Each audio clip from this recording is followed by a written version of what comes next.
Salam sejahtera, saya TC Chandra SMJK Samtek. Saya ingin berkongsi sebuah buku yang saya gemari.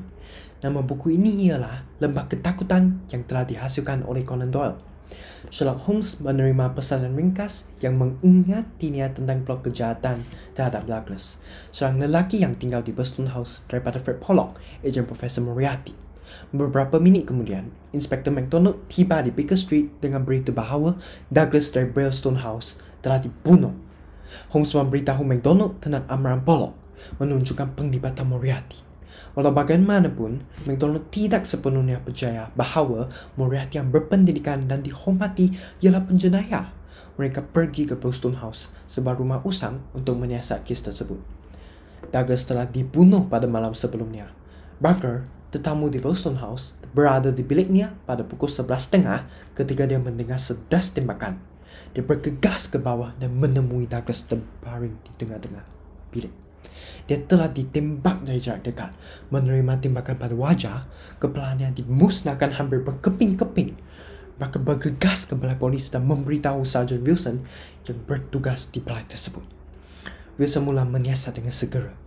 Barker menarik perhatiannya ke tingkap yang terbuka.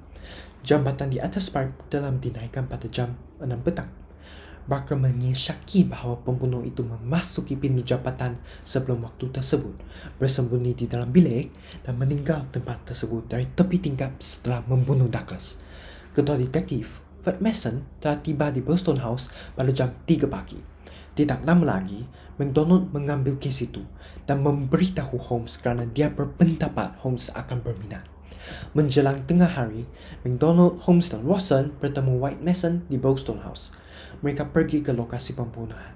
Mereka berpendapat bahawa seseorang dari luar rumah telah melakukan pembunuhan itu. Dengan mempelajari selipar Barker, Holmes berpendapat bahawa Barker membuat tanda di tingkap untuk memberi informasi palsu bahawa seseorang keluar dengan cara itu. Di tempat penginapan mereka, Holmes memberitahu Watson bahawa Barker sememangnya berbohong. Lebih-lebih lagi, Holmes mengetahui bahawa pengurus rumah mendengar suara seolah-olah pintu dibanting setengah jam sebelum penggerak. Holmes percaya bahawa pintu itu adalah tembakan sebenar. White Mason dan MacDonald mengesan basikal yang dijumpai di pekarangan rumah seorang Amerika yang tinggal di rumah tamu. Orang Amerika itu nampaknya pembunuh, tetapi tiada tanda-tanda lelaki itu.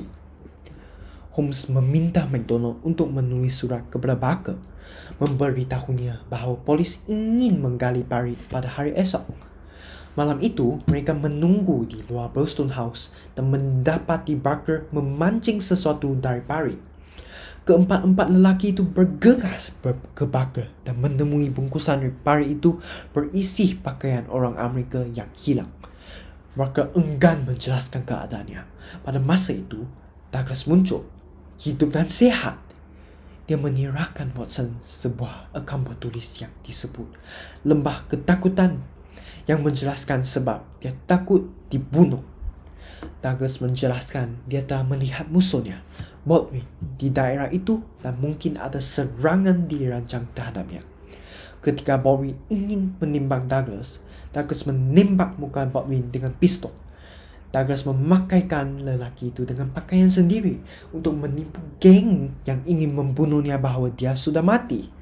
Barker telah berlindung Douglas yang bersembunyi di sebuah bilik rahsia di tempat penembakan. Dalam tembual dengan Watson, Douglas menjelaskannya dia ialah detektif di Chicago masa dahulu. Douglas telah menyusup ke dalam kumpulan pembunuh yang dikenali sebagai Scourers di Lembah Ketakutan dan membawa mereka ke mahkamah. Selepas itu, penjenayah-penjenayah itu berusaha membunuhnya setelah dibebaskan dari penjara. Diburu, Douglas melarikan diri ke England.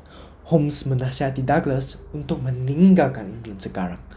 Douglas mengambil nasihat ini, tetapi tidak lama kemudian Holmes mengetahui daripada Barker bahawa Douglas hilang dalam perjalanan ke Afrika.